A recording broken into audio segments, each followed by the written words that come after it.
거기 38배 된 병자가 있더라 하는 이 짧은 구장은 어떤 한 가지 사실을 우리에게 보여줍니다. 어떤 상황인지, 어떤 문제가 있는지를 우리에게 보여주는데, 그러나 그것만을 보여주는 것이 아니라 더 나아가서 우리의 소망 없는 현실을 보여주는 그런 말씀입니다. 거기 38해 된 병자가 있더라. 거기는 이 본문의 사건이 시작되는 5장 1절 이후를 보시면 베데스다 못을 가리키는 것을 우리가 알 수 있고, 그곳에는 병을 낫고자 하는 수많은 사람들이 모여 있는 곳이라는 것을 우리가 알게 됩니다. 38년 된 병자가 거기 있는 까닭도 너무 당연하게 자기 가지고 있는 이 병을 낫기 위해서 거기에 있는 것입니다. 천사가 못에 물을 동할 때에 거기에 제일 먼저 들어가면 어떤 병이라 할지라도 낫게 되는데, 거기에 제일 먼저 들어가면 나을 수 있을 거다 그렇게 믿었기 때문에 38년 된 병자도 거기에 있었다는 거죠. 하지만 현실은 결코 그럴 수 없다는 사실을 우리에게 너무 분명하게 보여줍니다. 38년 된 병자가 그걸 여실히 보여주죠. 치열한 경쟁에서 낙오되면 얼마나 처참한 현실에 처할 수밖에 없는지를 우리에게 보여준다는 거예요. 낫고자 하는 소망은 있지만 자신을 넣어줄 사람 하나 없는 것이 지금 이 38년 된 병자가 처해 있는 현실입니다. 베데스다라는 이 말의 뜻이 자비의 집, 은혜의 집이라는 뜻을 가지고 있는데요. 그러나 정작 그곳에 모인 이 병자들에게는 은혜와 자비의 집이 아니라 경쟁을 부추기는 곳임을 우리가 알 수 있습니다. 낫고자 모였지만, 은혜를 받고자 모였지만 냉혹한 현실이 있을 뿐인 곳이 바로 이 베데스다 곳이었죠. 그래서 우리가 인생을 얘기할 때, 특히 인생에서 성공적인 인생을 얘기할 때, 아니면 인생의 구원을 얘기할 때 필요한 두 가지가 있다 이렇게 얘기합니다. 그게 뭐냐면 능력과 행운입니다. 그런데 베데스다의 이 현실을 보더라도 베데스다도 예외가 아니었다는 것을 우리가 알 수가 있습니다. 수많은 사람들이 모여 있어요. 병이 낫기 위해서. 물이 동할 때 먼저 들어가려고 그게 모여 있죠. 그렇기 때문에 분명히 그 못과 가장 가까이에 있는, 제일 먼저 들어갈 수 있는 유리한 위치를 점한 사람들도 분명히 있었을 거예요. 그래서 뒤에 있는 사람이 물이 움직이를 봤다고 해서 앞에 있는 사람보다 더 빨리 갈 수 있는 가능성은 굉장히 떨어집니다. 그래서 연못 가까이에 있다는 것, 좋은 위치를 선점하고 있다는 것, 그걸 우리는 능력이라고 이렇게 부를 수 있겠죠. 능력. 그런데 이제 문제가 뭐냐면 이 못이 언제 동할지를 모른다는 거예요. 그러니까 가까이에 있는 건 참 능력이죠. 그렇게 부를 수 있습니다. 그런데 언제 동할지 모르기 때문에 그 사람들이 같이 하는 게 뭐냐면 언제 물이 동할까 그걸 보는 거예요. 계속. 어떤 때는 하루 종일 보다가 결국 물이 동하지 않아서 지쳐서 밤이 되어서 이렇게 자는 사람도 있었을 거예요. 그런데 그 지쳐서 쓰러진 밤에 물이 동하게 되면 어떻게 됩니까? 그 소용이 없는 거죠. 낮에 아무리 깨어 있어서 가까이에서 그걸 보고 있더라도 소용이 없는 거죠. 좀 더 멀리 있었는데 그날따라는 또 잠이 안 와가지고 보고 있었더니 또 물이 움직여서 또 가서 나왔다. 이러면 또 되는 거죠. 근데 이걸 우리가 또 뭐라고 부를 수 있습니까? 이게 행운이죠. 행운, 운. 우리가 얘기합니다. 사람이 능력도 필요하지만 운도 필요하다. 우리가 그렇게 늘 얘기하지 않습니까? 먼저 들어가면 나을 수 있다는 희망이 있지만, 그러나 일이 결코 쉽지 않은 것이 지금 이 베데스다 못가의 현실입니다. 그리고 이 베데스다의 못가의 이 현실은 우리의 현실과 닮아 있다는 것을 부인할 수가 없죠. 그런데 더 슬픈 사실이 있습니다. 그게 뭐냐면 그것에 모인 사람들의 면면들입니다. 그 사람들을 이제 소개를 하고 있는데 5장 1절 이후에 보면 소개하고 있습니다. 맹인, 다리 저는 사람, 혈기 마른 사람들. 한마디로 얘기하면 굉장히 중한 병에 걸린 사람입니다. 그러니까 사실은 이 베데스다에 왔다. 이건 뭐냐면 나름대로는 뭐 여기저기 다니면서 최선을 다했다는 거예요. 병 나아 보려고. 뭐 용한 의사가 있다면 뭐 의사들은 찾아보기도 하고, 뭐 용한 약이 있다 그러면 먹어보기도 하고, 뭐 이것저것 다 해봤는데 결국 안 돼서 뭐 하는 거예요? 베데스다에 가면 나을 수 있다. 이런 이제 희망을 가지고 이제 여기에 모인 거예요. 그렇다 보니까 이 베데스다에 들어가서 나으려면 어떤 사람이 낫냐면 물이 동할 때 제일 먼저 들어가면 낫는 건데, 정작 나으려고 거기에 모인 사람들은 제일 먼저 들어가는 것과는 상관이 없는 사람들이 거기 다 있는 거예요. 베데스다에 모인 사람들은 결국은 베데스다가 베푸는 은혜, 제일 먼저 들어가야 낫는다 하는 이 은혜와 크게 상관이 없는 사람들인 것처럼 보인다는 거죠. 베데스다가 베풀 수 있는 은혜와 자비와는 상관없어 보이는 사람들로 가득 차 있다. 이게 뭡니까? 이게 이제 우리의 현실을 보여주는 거죠. 그런데 여러분, 사실 이 베데스다의 이 상황의 이 현실은 지금 뭘 더 정확하게 우리에게 보여주냐면 인간 존재의 본질을 더 잘 보여준다는 거예요. 실제로 우리는 살아가면서 야, 세상 참 살기 힘들다. 또 살기 어렵다. 소망 없다. 뭐 이렇게 얘기하는데요. 실제로 소망 없는 것은 현실이 아니라 그 현실을 살고 있는 우리들이 실제로 소망이 없다는 거예요. 여기는 소망이 뭡니까? 들어가면 낫는다 이런데 들어갈 수 없는 사람들이에요. 빨리 들어갈 수 없는 사람들입니다. 그럼에도 여러분 거기에는 한 사람 두 사람이 모이는 게 아니에요. 많은 사람들이 거기에 모였습니다. 왜 그렇습니까? 베데스다에만 가면 나을 수 있는 소망이 있을 거라 이렇게 믿었기 때문에 그렇습니다.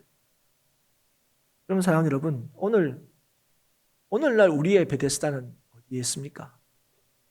혹시 제가 이렇게 질문하는데 목사님 우리나라에도 베데스다가 있는 겁니까? 이렇게 질문하실 분은 없으시죠? 그럼 베데스다가 지금 뭘 의미하는 겁니까? 거기에만 가면 우리가 기대하고 바라는 것들을 이룰 수 있다고 여기는 어떤 지점이죠. 어떤 지점. 그러니까 뭐 학교에서는 뭐가 베데스다입니까? 성적과 진학이죠. 직장에서는 취직과 승진이고요. 베데스다에 먼저 들어가면 나을 수 있을 거다 하는 그런 희망처럼 남들보다 먼저 앞서가면 성공할 수 있을 거라는 희망, 그런 희망을 가지죠 우리가.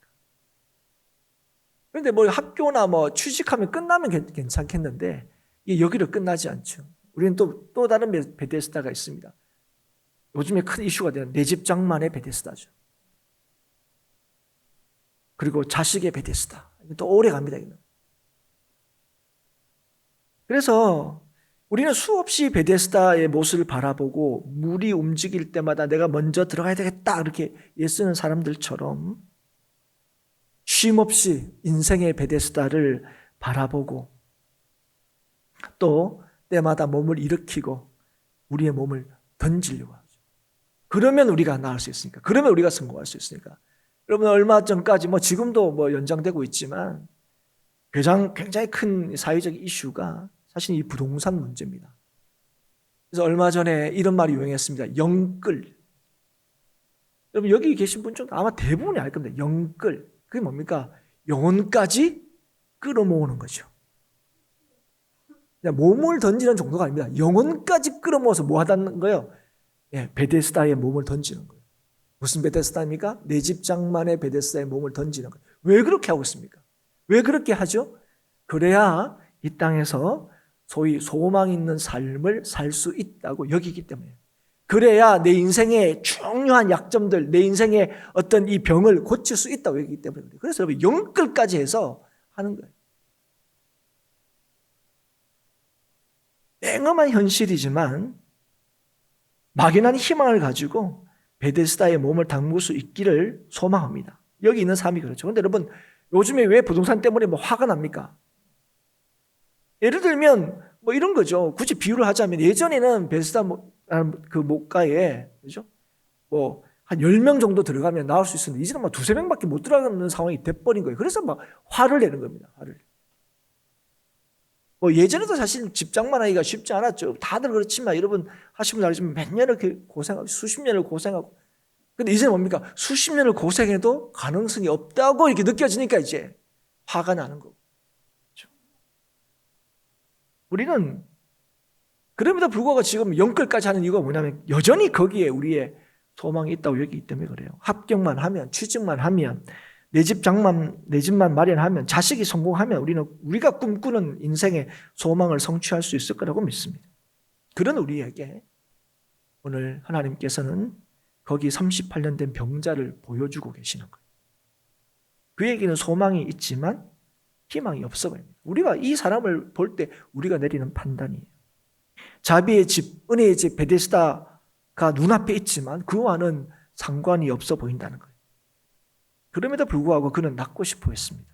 또 낳을 수 있다고 여겼습니다. 예수님이 그렇게 물으셨죠. 낳고자 하느냐? 그럴 때 예, 낳고 싶다고 얘기했어요. 그런데 그 낳는 방법이 어디 있다고 얘기합니까? 먼저 내려가면 됩니다.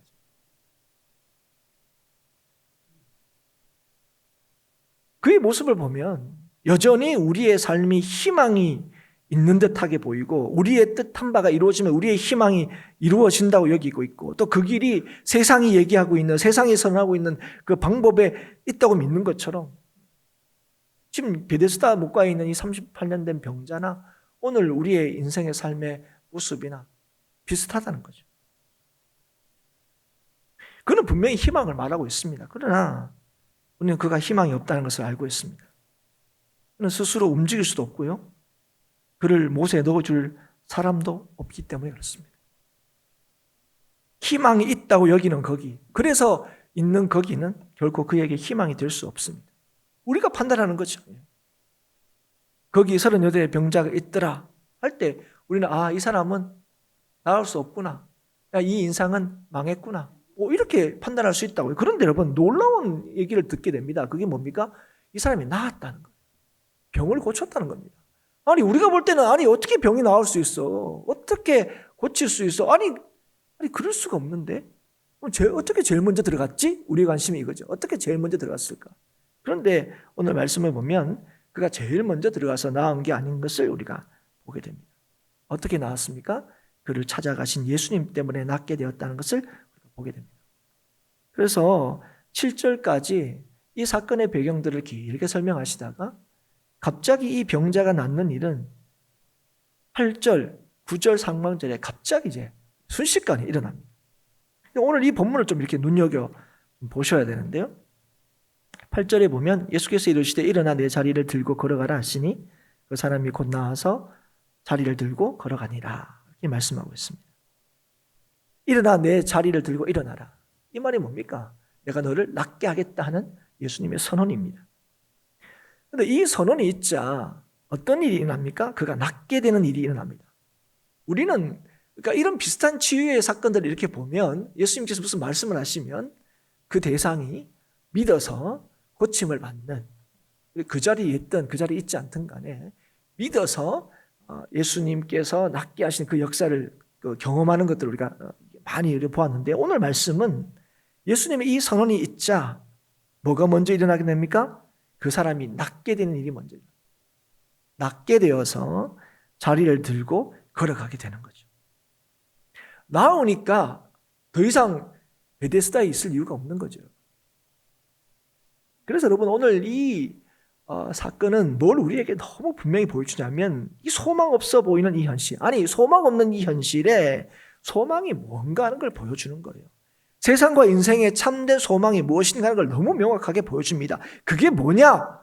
그게 바로 우리를 찾아오신 예수님이시다는 거예요.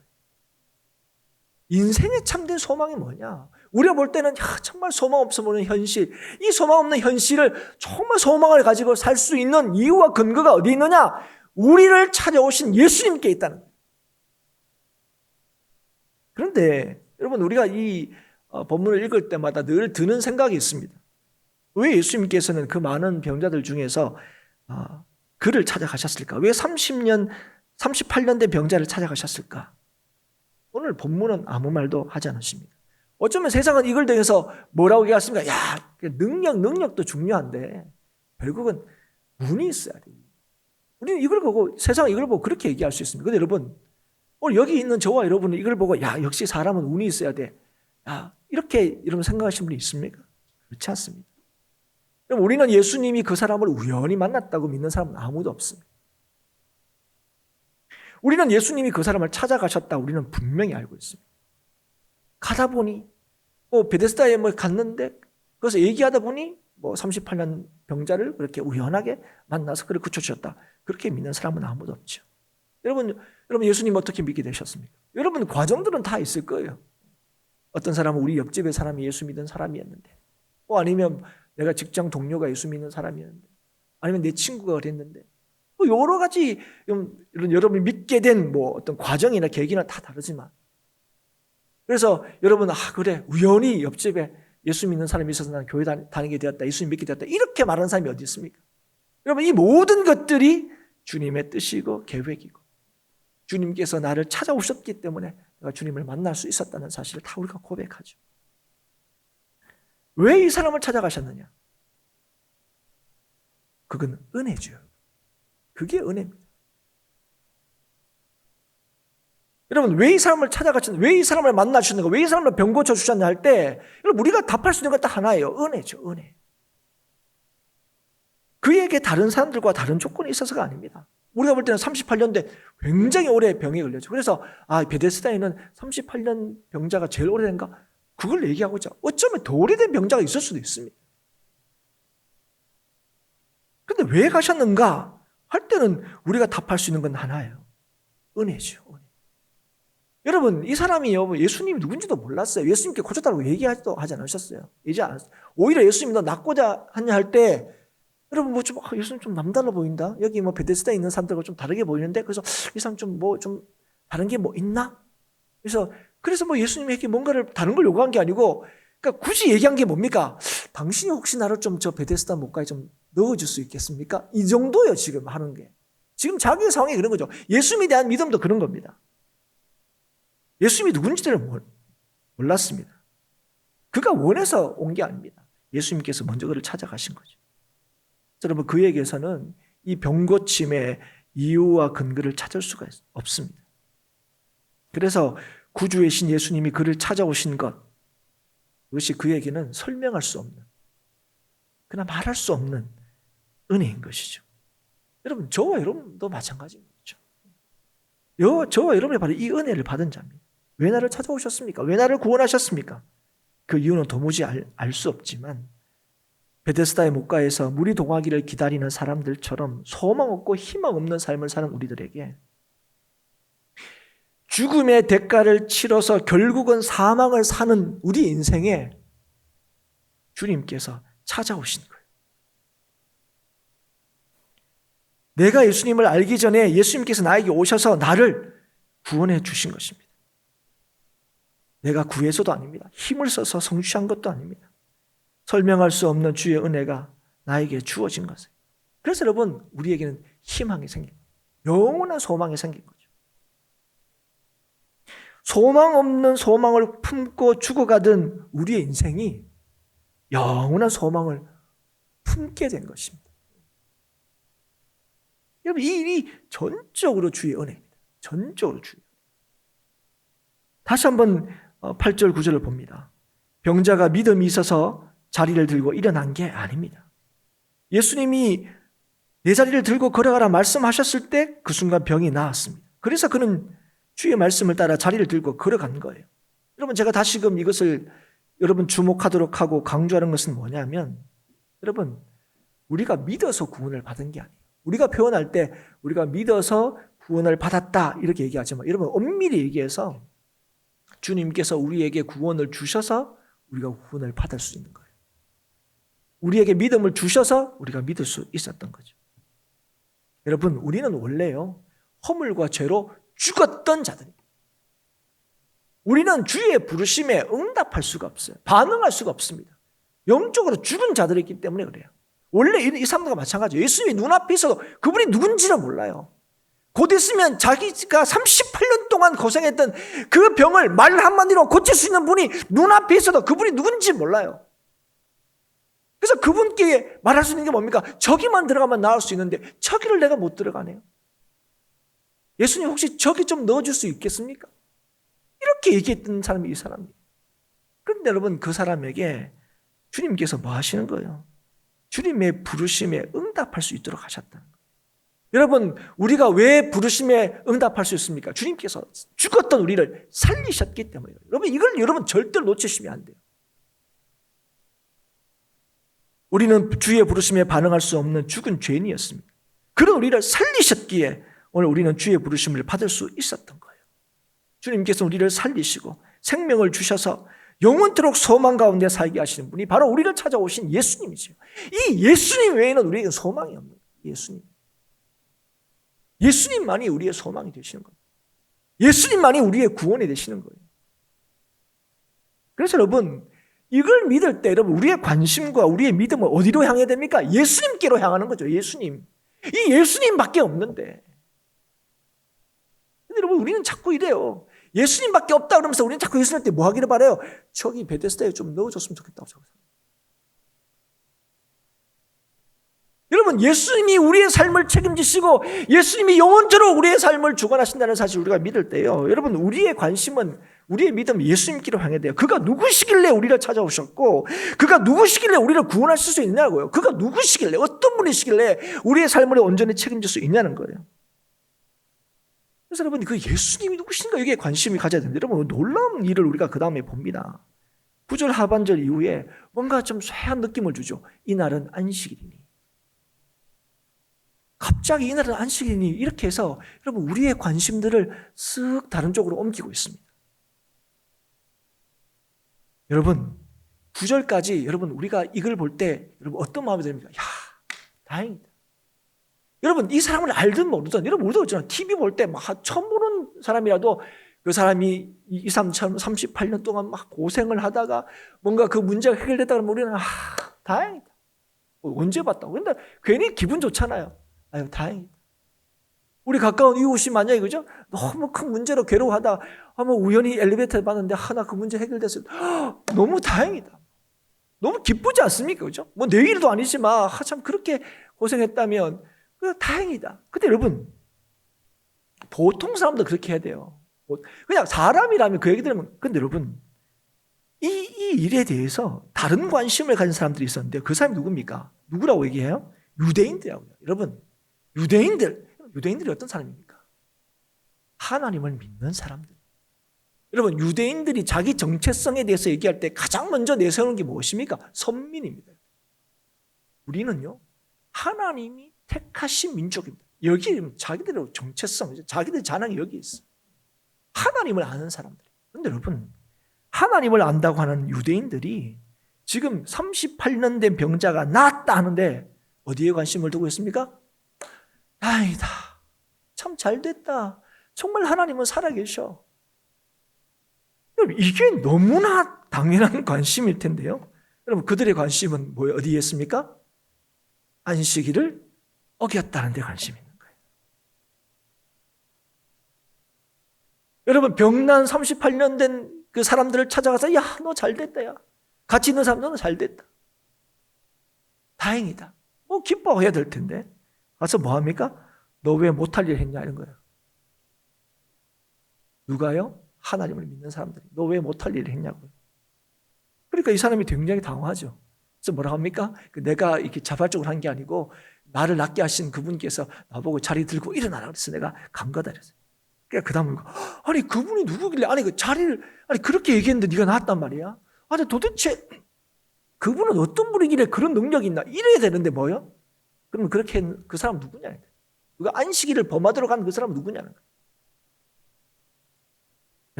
여러분 상식적이지 않다는 거 여러분 느껴지시죠? 이 상황들이. 우리한테는 그죠? 예수님께서 한 병자를 낳았을 때에 같이 기뻐하고 즐거워하고 누구보다도 그냥 예수 믿는 사람들이 더 어떤 일이 있을 때 같이 기뻐하고 안 그런 거예요 지금. 왜 그렇습니까? 그들은 지금 뭐가 중요합니까? 38년 된 병자가 나은 게 중요한 게 아니에요 지금. 율법을 지키는 게 더 중요했습니다. 그러니까 율법을 어겼다는 게 너무 마음이 불편해요. 왜 그렇습니까? 율법에 구원이 있다고 생각해요. 율법을 지키는 데 구원이 있다고 여겼기 때문에 그렇습니다. 그런데 원래 하나님께서 율법을 왜 주셨습니까? 하나님의 백성에게 율법을 주셨지 않습니까? 그런데 율법을 왜 주셨습니까? 그 율법의 목적이 바로 그 하나님이 택하신 이스라엘 백성을 통하여 하나님을 증거하시기 위해서입니다. 하나님은 이런 분이시구나. 하나님이 이렇게 자비하신 분이구나. 하나님이 이렇게 인자하신 분이구나. 하나님이 이렇게 능력 있는 분이구나. 이거를 드러내려고 하나님께서 이스라엘 백성들에게 율법을 주신 건데요. 근데 이걸 여러분 잊어버린 거예요. 이들은 뭐가 더 중요합니까? 율법을 지키는 것 자체가 율법의 목적이 돼버린 거예요.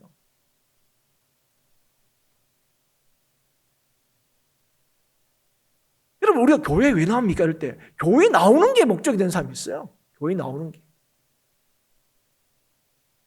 여러분 그래서 이들은요 율법을 지키는 게 의미가 있고요. 율법을 지키는 게 자랑스러운 거예요.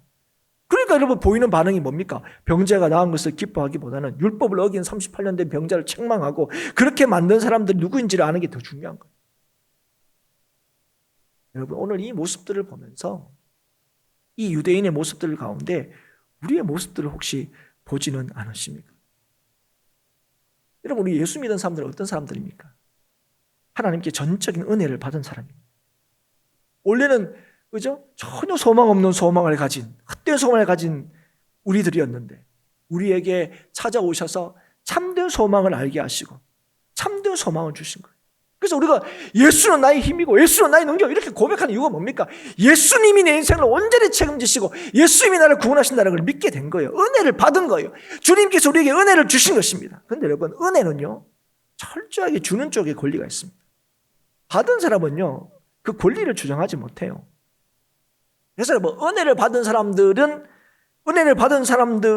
특징이 뭡니까? 나에게 은혜 주신 분의 그분의 뜻이 뭔가 그게 중요한 겁니다.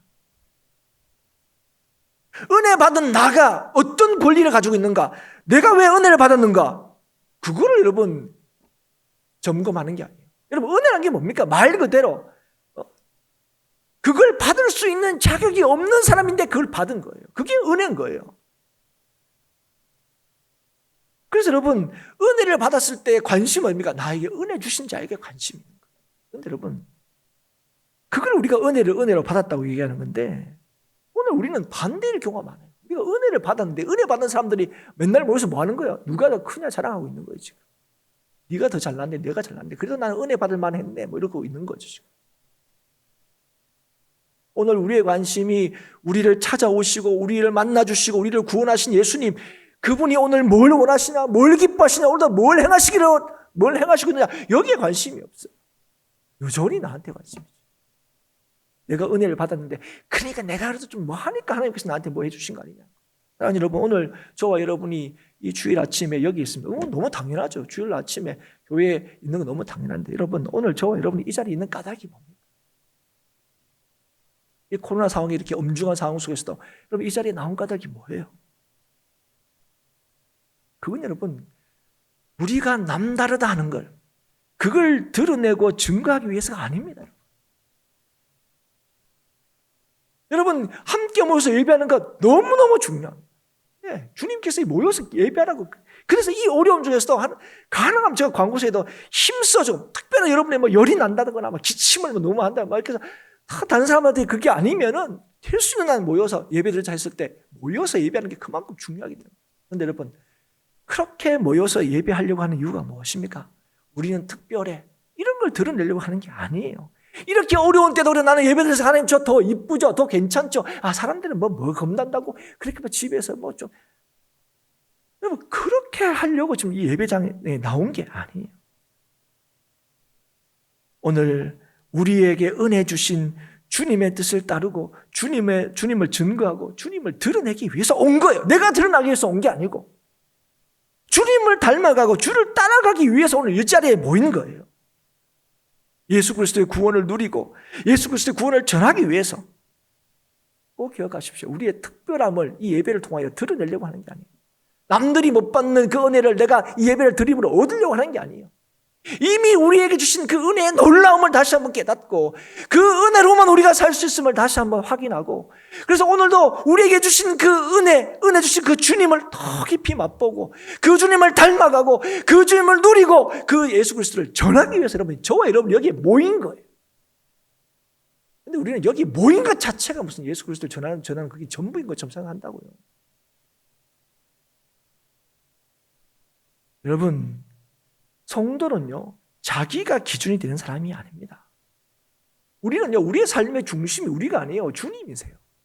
우리의 삶의 기준은 내가 아니고 예수님이시다고요. 우리의 고백이 뭡니까? 내가 사는 것이 아니라 내 안에 사시는 그리스도로 말미암아 사는 사람이 저와 여러분입니다. 그런데 여러분, 자기가 기준 되는 사람들의 특징이 뭔지 압니까? 판단하고 정죄하는 거예요. 늘 이것밖에 없어요. 여러분, 우리의 소망이 우리를 찾아오시고 원해 주신 예수님께 있다는 사실을 인정하지 않고 믿지 않는 사람들은요, 여전히 자기 중심적이고 자기가 중요해요. 자기가 중요해요.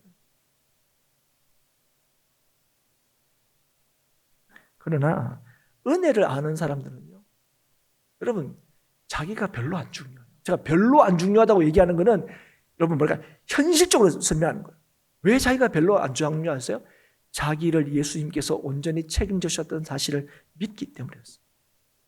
여러분, 세상은 어떤 세상입니까? 베데스다에 제일 먼저 들어가는 게 1등의 세상이에요. 그런데 여러분, 예수 믿는 사람은 어떤 사람이에요? 누가 베데스다에 들어가려면 도와주는 사람이에요. 이해가 되십니까, 여러분? 우리는 우리의 구원과 우리의 나음과 우리의 내일이 오직 예수 그리스도께 있다는 사실을 그렇게 말하면서, 우리가 하는 일은 맨날 뭐예요? 베데스다에 제일 먼저 들어가려고 하는 거예요. 막 끄집어 당기고. 여러분, 지금 이 대한민국의 가장 큰 문제가 뭐라고 생각합니까? 경제적으로 어려운 거요? 코로나요? 아닙니다. 여러분, 이 대한민국의 가장 큰 문제는요, 서로가 없어요. 함께가 없어요. 가치가 없어요. 여러분, 근데 문제는 세상은 그렇어요. 세상은 그래요. 세상은 베데스다 1등으로 더하는 게 그게 맞으니까. 세상은 누구를 끌어들여 하더라고요. 세상은 비겁한 방법을 쓰더라도 베데스다에 들어가야 자기가 나음을 얻고 베데스다에 먼저 들어가야 성공하고 이것. 근데 문제는 뭡니까? 교회조차도 그렇다는 거예요. 교회조차도. 예수님을 믿는 그 믿음 안에서만 우리의 구원이 있고 소망이 있다고 믿는 우리들조차도 뭐 하는 거야? 우리도 베데스다에 들어가려고 지금 난리를 치고 있는 거지. 세상은 그렇더라도 교회는 그러면 안 되죠. 교회는 그렇습니까? 나를 위하여 이 땅에 오시고 십자가를 지신 예수 그리스도께서 나를 영원토록 책임지셨다는 걸 믿는 거예요. 그럼 내 인생은요, 베데스다에 들어가서 내 인생에 소망이 있는 게 아니에요. 예수 그리스도로 말미암아 내 삶은 소망이 있게 된 거예요. 하나님의 아들이신 그분께서 모르지만 나를 찾아오시고 나에게 믿음을 주시고 나를 하나님의 자녀로 삼으셨다는 걸 믿어요. 이 믿음이 여러분 이 땅을 살리는 거예요. 이 믿음이 우리에게 안식을 주고요. 이 믿음이 우리에게 쉼을 주는 거고요. 이 믿음이 우리에게 위로를 주는 거예요. 이 예수 그리스도가 우리에게 위로를 주는 거예요. 그러면 오늘 우리가 정말 성도답게 살고 있는 거 맞습니까? 교회답게 오늘 서고 있는 거 맞습니까? 이 땅에 참 소망의 베데스다에 있지 않고 우리를 찾아오시고 구원하시고 위하여 십자가를 신 예수님께 있다는 사실 우리가 보여주고 있냐고요. 예수님은 나의 힘이고 안식이고 쉼이라고 그렇게 얘기하면서도 정말 우리의 쉼과 위로가 오직 예수님께 있다는 사실을 우리 교회와 성도들이 보여주고 있냐고요. 세상을 향해서.